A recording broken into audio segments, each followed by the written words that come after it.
Hello, welcome back to the Think Rugby podcast.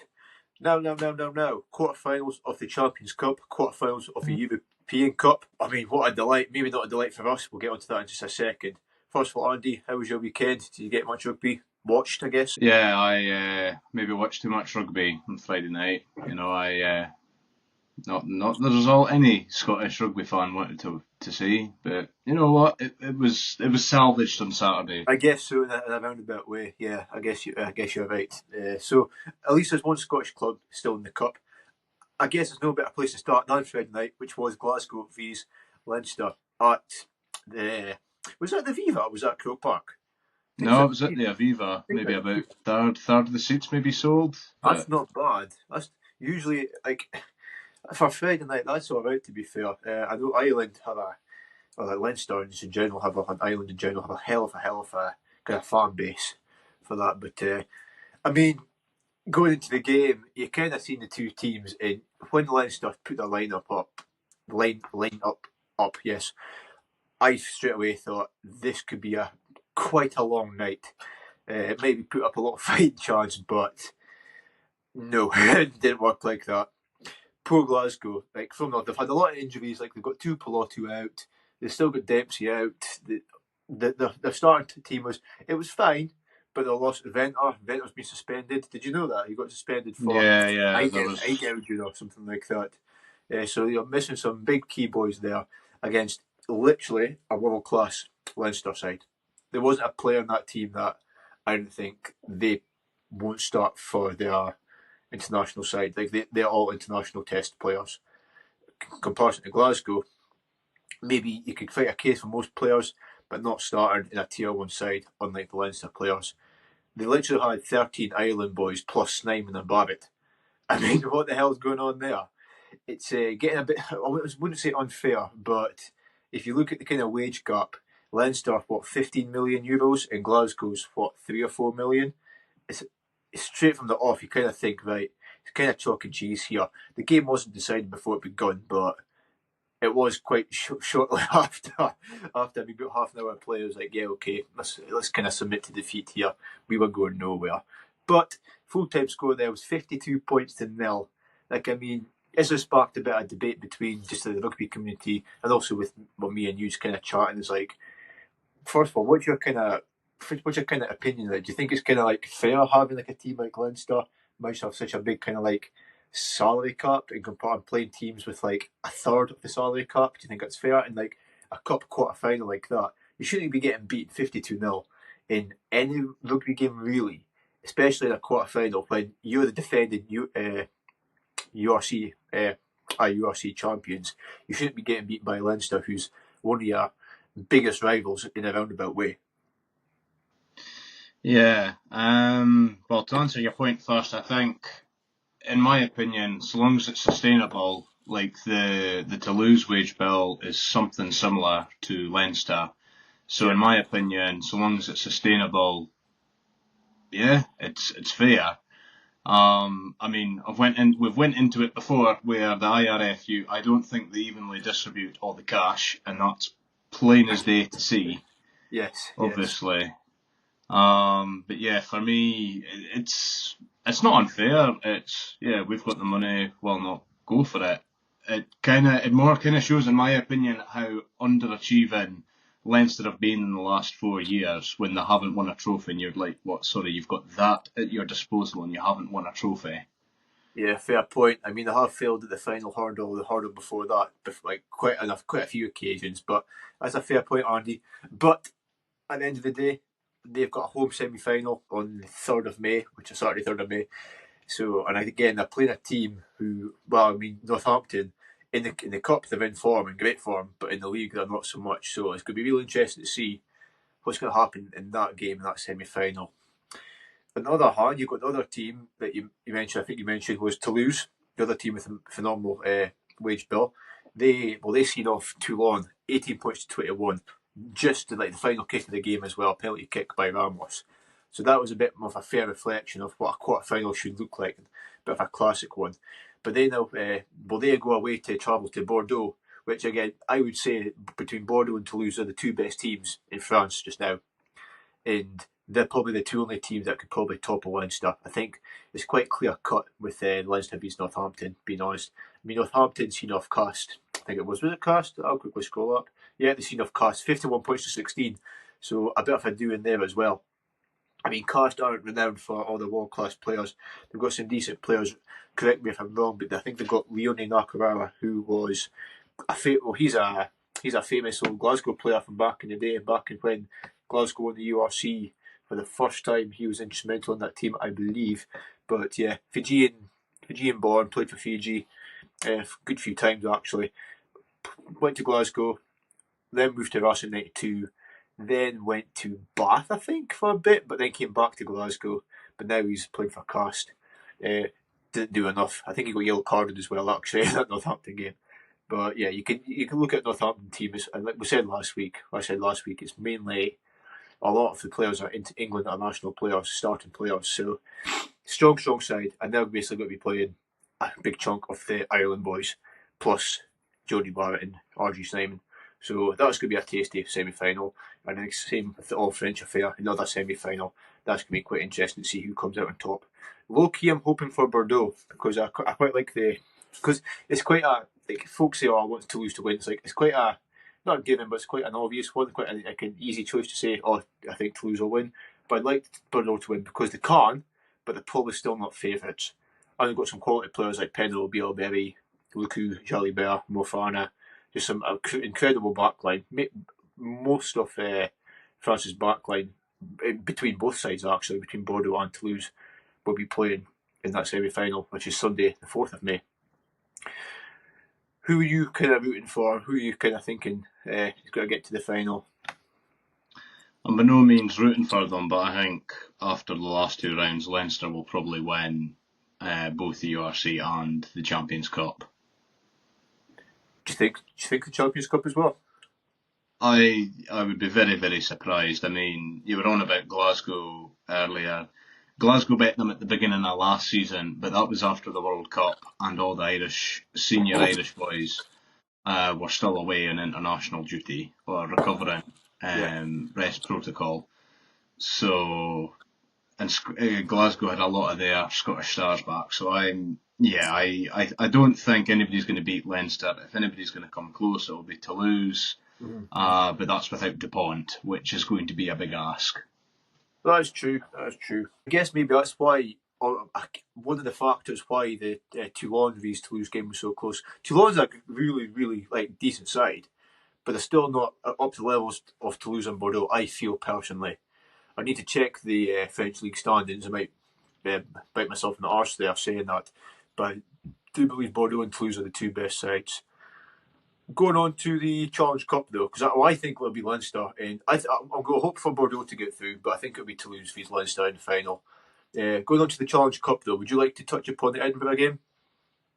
Yeah, I would. I missed the first 20 minutes, but I have to say I was quite impressed for Edinburgh for the most part. I was surprised that they won. I thought that the Bulls were, especially when the penalty try, I think it was awarded, or certainly the sin bin. I thought, well, the tide is turning here, and they weren't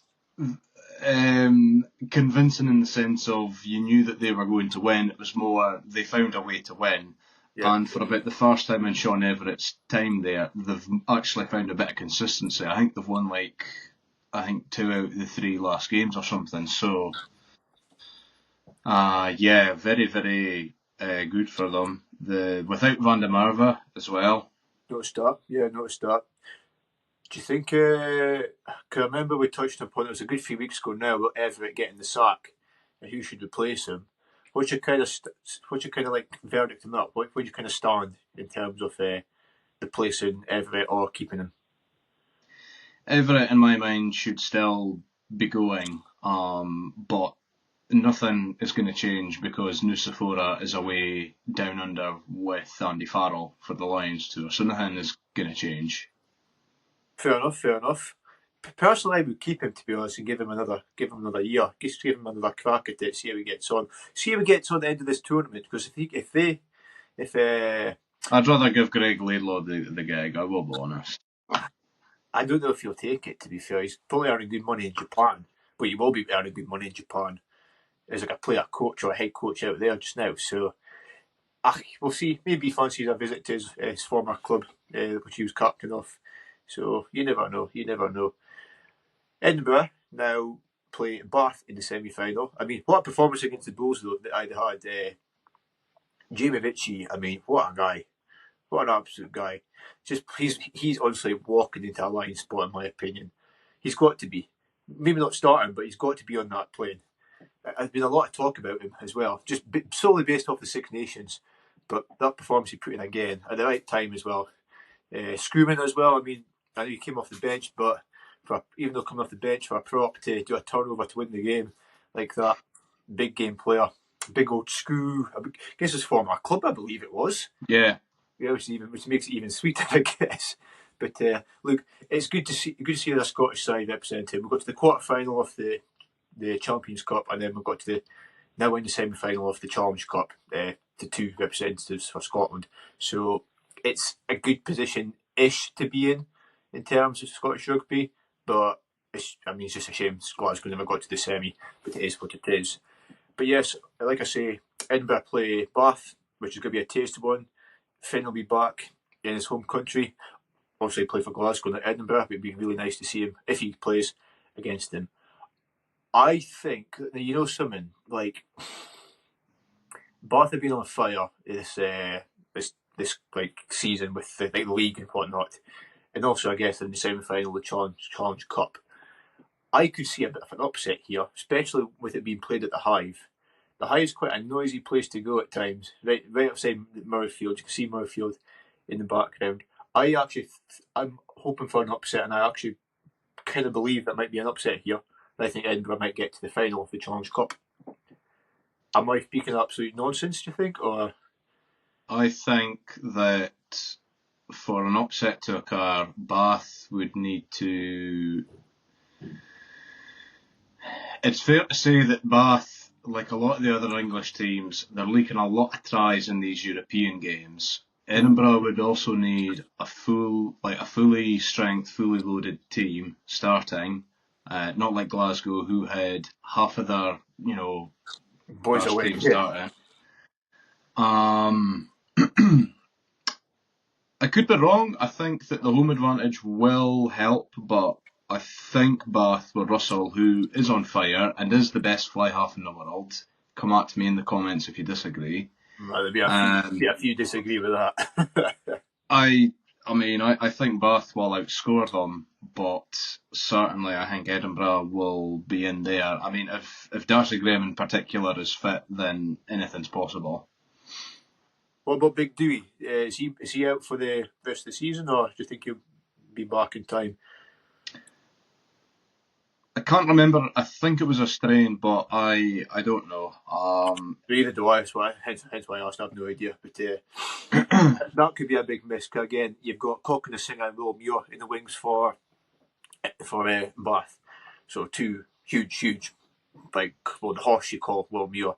And he would be up against, actually, sorry, it'd be Cock and Singer up against Big Dewey, which I would have loved to see. That would have been a fair battle. Like powerhouse versus powerhouse. The Will Muir versus Darcy Graham, two very different styles.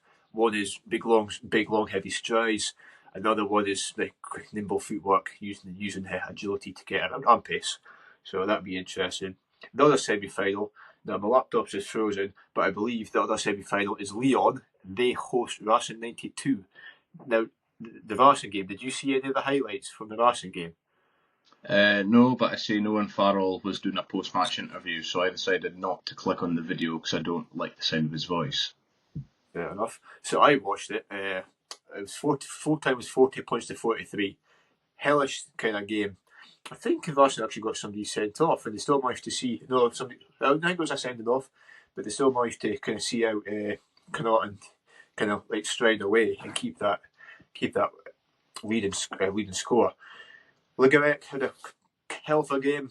Got a worldie of a try to himself. I mean, a bit of luck, quite a bit of stroke of luck, but still a quality try. Created it all from himself, more or less, and finished it himself, even though he never meant to. He was meant to bounce up for his teammate with a kick, but it's kind of rolled back to himself.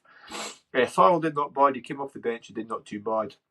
Bundyaki led Connacht pretty well, to be fair, but it wasn't enough in the end. It was 40 points to 43, which is another tight scoreline, and that's like a classic vintage quarter-final of a cup kind of clash to me. Not this 52-0 pish that you get from Leicester vs Glasgow.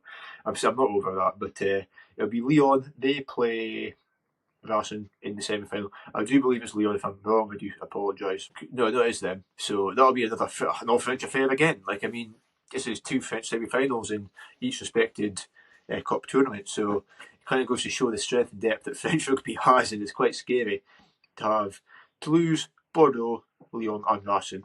And what you've got one Scottish in Edinburgh, you've got two English in Bath and Northampton, and you've got one Irish in Leinster. So there you go. No Welsh teams. What a surprise. Yeah. Well, I mean, if I say it once, I'll say it 1,000 times. Everybody, I think, could learn something from how the French do rugby. I mean, it's a more popular sport. There's more participation than football. Yeah. So I'm minded to say it's the #1 sport in the country. But, I mean, you've got 2 divisions of top-class teams in France. In Scotland, you've only got 2 professional clubs. You do have to look at There are a million different reasons why it shouldn't be comparable. I'm just saying we could learn a lot from the French. No, we could learn a lot. The thing that gets me, I get confused about is, where do they get all the money and funding for all these top teams? Because even though I know they've got two professional leagues, but at the same time, that's full-time jobs for every single player, more or less, in all these leagues. How are they able to fund that? And like you say, like Toulouse have got a hell of a wage bill. Bordeaux won't be too far behind. Same with Racing. So you think about it though.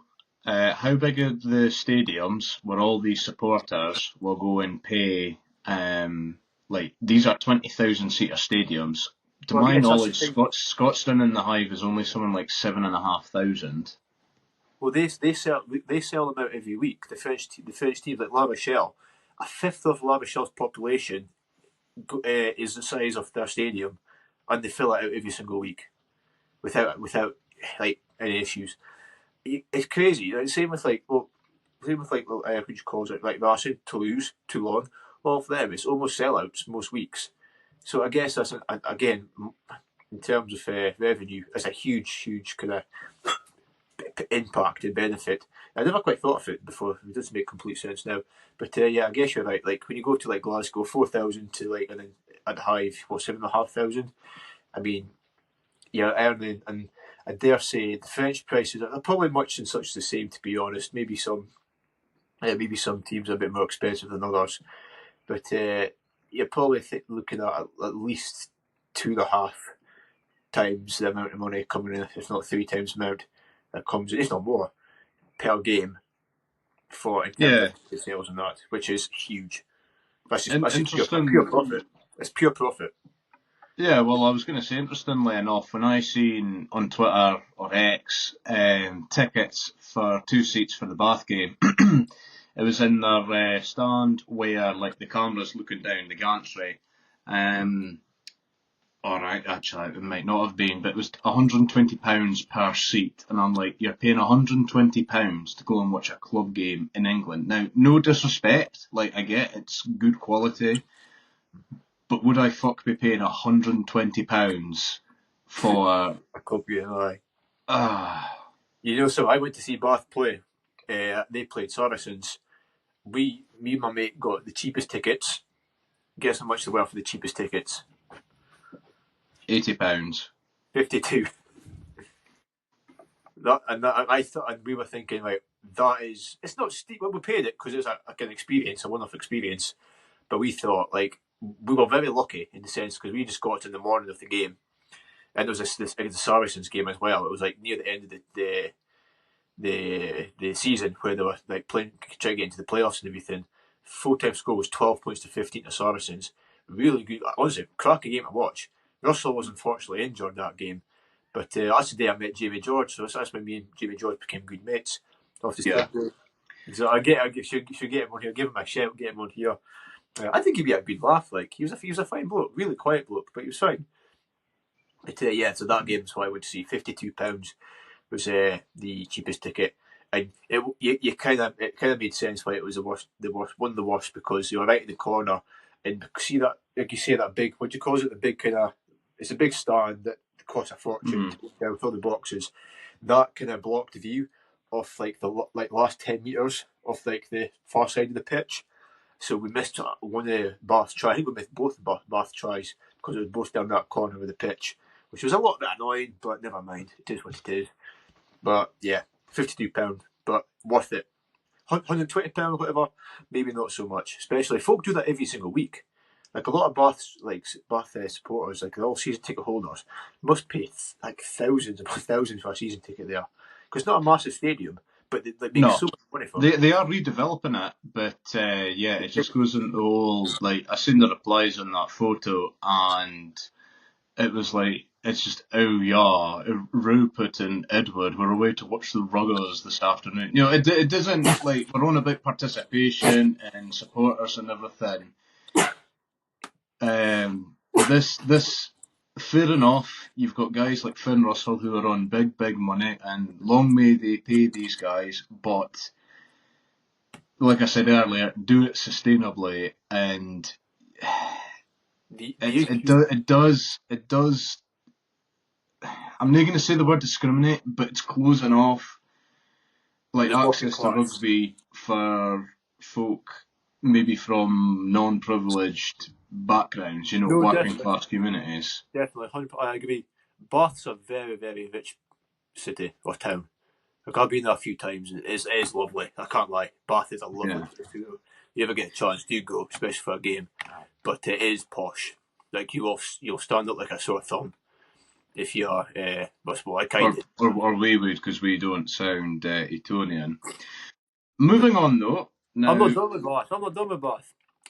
The thing with Bath is, like, see, we like expand their stadium and everything. It's they can't, like, not like if it, sorry, what would I say?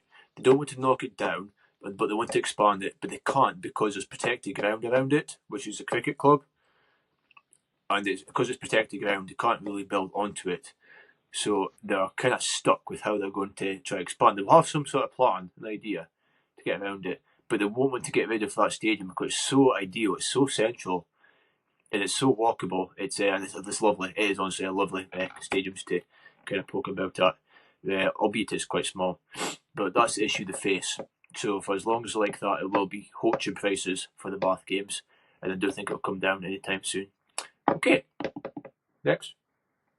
Yeah, so I was going to say, moving on again, I sent this to you on WhatsApp, and it was another thing I seen on Twitter, and I'll put it onto the screen now. Leinster graphic to the tune of Human with a chant for their supporters. Now, we don't need to read it out. Sing it. I mean, we just don't. I'm just going to leave it there, or wherever on the screen. Yeah, it's cringe, isn't it? There isn't enough cringe in the world for stuff like that, and I'm like, don't get me wrong, Glasgow were poor on Friday, Leinster were streets ahead of them. Franco Smith said as much after the game. This is not us being bitter, but oh my god, that is fucking terrible. It does make you kind of think, what the fuck? That is, you know what that is? And I don't know if I said it last week, but I'll say it this week. Utter woke nonsense, that. That is proper woke nonsense. I can't believe they've even begun to even think that's acceptable. What's happened to all these old school rugby chants where I'm not actually, I'll maybe cut it there, but yeah, you know what I mean. But that is just ridiculous, and it's Leinster as well, so it makes it even worse. They win Twat of the Week. Twat of the season. Twat of the season, yeah. We'll have to do an awards. We'll have to do a Think Rugby awards at the end of the season, and that is up there. Twat of the season. Going on to some more. I mean, it's not good. Big news, but not very nice news. But it came out just earlier in the week that former French rugby player and also human chiropractor. And if you watch the highlights, Andy, you'll know what I mean. Sebastian Chabal, he's came out and said he's 47 years old now, so he's been retired for a good 10 years from club rugby, anyways, if not longer. He's came out and said that he can't remember a single minute of any France game that he ever played. And he did play a good few, which is absolutely awful. Anyone that I don't want to sound morbid or anything. I'm not mean to make a light-hearted joke out of the situation, but for anyone that did play against him, wish they never did or wish they never remembered it, because he was an absolute animal. But he was big, but he wasn't like Eden Elizabeth big, but he could hit so damn hard. And the fact that, well, when he made his debut, he had short hair, but when he was in his prime, he had a long, bushy beard and a long hair in a bauble, and that's what he wore. And he just literally looked like a gladiator or a Viking. And he would take names for fun. And there's only one other player that I seen on the rugby, watched videos of on the rugby pitch, that actually managed to get the better of him in a dominant tackle, and that name is Jerry Collins. Rest in peace, Jerry Collins, the late Jerry Collins, who was an All Black great. Have you heard of Jerry Collins before? You've maybe seen photos of him. He was a flanker. So Shabal was mainly number 8, played flanking second row as well. But Jerry Collins was a flanker, number 6 usually, for the All Blacks. And he usually had his hair dyed like white at the top. And he was, again, one of the hardest players to ever play rugby, along with Shabal. Unfortunately for Jerry Collins, he died in a car crash about 10 years ago. But then Shabal, of course, came out and said he can't remember a single thing about any game. So that is kind of showing the big factors and the big kind of impact in rugby, especially back in the day. Even though Shabal played in the 2000s, it was still serious head knocks was still quite prominent, and there wasn't the protocols that we have today. I can't remember if it was you that sent me it. There was something about reduced head knocks or something to do with protocols in place to make the game safer. Might not have been yourself, so might have to skip that. Yeah, it was me, yeah. Because I was in A&E after the game for a small injury, and I was just passing the time, flicking through my phone, and the BBC Scotland came out with a story saying that since the SRU introduced this rather controversial law about lowering the tackle height, which did have fair and just criticism, the amount of head knocks has reduced something like 50% since they moved tackle height, encouraging you to go for the legs. I, touch wood, very fortunate, never been concussed or had any serious head knocks. Long may it continue, but I mean, you hear stories like that and you think, yeah, fair enough, the SRU have done something rather positive, along with other unions, player welfare, That's good. To tell you something, see, because I've played in Scotland, I've played rugby in England as well. In England, they've managed to suss it all the way down to like proper amateur level, up to better. Tackle height's so much better. It gets coached a lot better, I feel, and it gets more sanctioned, I feel. But up here, you can still go a bit high and maybe not get off with it, but you still naturally go quite high in the tackle. I've noticed that with playing, and there's more injuries up in Scotland, in the north east anyway, in comparison to down south. Whether that's not, that could be fitness, because rugby is a lot fitter down in the southwest of England, but also I think tackle technique's so much more well developed there, but it's effective. That's the thing. It's not just like a big thumping hit. It is just get the legs, get them down, and get on the ball again, and back on your feet and resetting the line. It's very drilled and regimented down there, whereas up here, it still is very much. A lot of older blokes playing probably try to keep the game alive, doesn't help, and they're kind of stuck in their old ways. And that's not putting a shitter on any of the old blokes. Fair play to them for playing on, because I mean, for me, I fully intend on playing until I'm 35 or maybe 36, and that's it. I've already taken it down from 40 years old to 35 because I actually want to actually have a decent kind of adulthood without feeling a lot of pain each weekend. So it's still got a lot of work to do. But it's heading in the right direction. It just needs pumped that bit more just to go low. But with these young lads coming through, which there are new lads coming back into the game. Hopefully, if they get trained from when they start to hit low, hit hard along the waist/legs, or even in the ribs, get a nice rib tick after tackle, which is always fun to take, then the game should be a lot safer and a lot funner. I feel. I just think it makes the game a lot funner, and a lot faster. A lot of times when folk go high, you help hold them up, create them all, which is yes a fair tactic, but then the game slows down so much more. So no, everybody likes a nice dominant hit, but nice and low, chop the legs and whatnot as well. So yeah, that's my take from it being playing with both kind of ends of the spectrum. So I think the less injuries, the lower you chop, and that's kind of goes to show with the article that you sent. Nice one. Okay, I'm done for this week. I think I predicted, I forgot to say, I think it's going to be Edinburgh vs Racing 92 final. I mean, I know you might think that Bath do it, but I think Racing will be in the final. I think they'll see off Lyon, and I also think Leinster will be in the final just to lose. I used to think it'll be Leinster not a clean sweep, but Leinster win. I think it'll be a Toulouse win. And for the final, an early prediction here for the final, assuming that these teams go through, I think it will be a Racing 82 victory.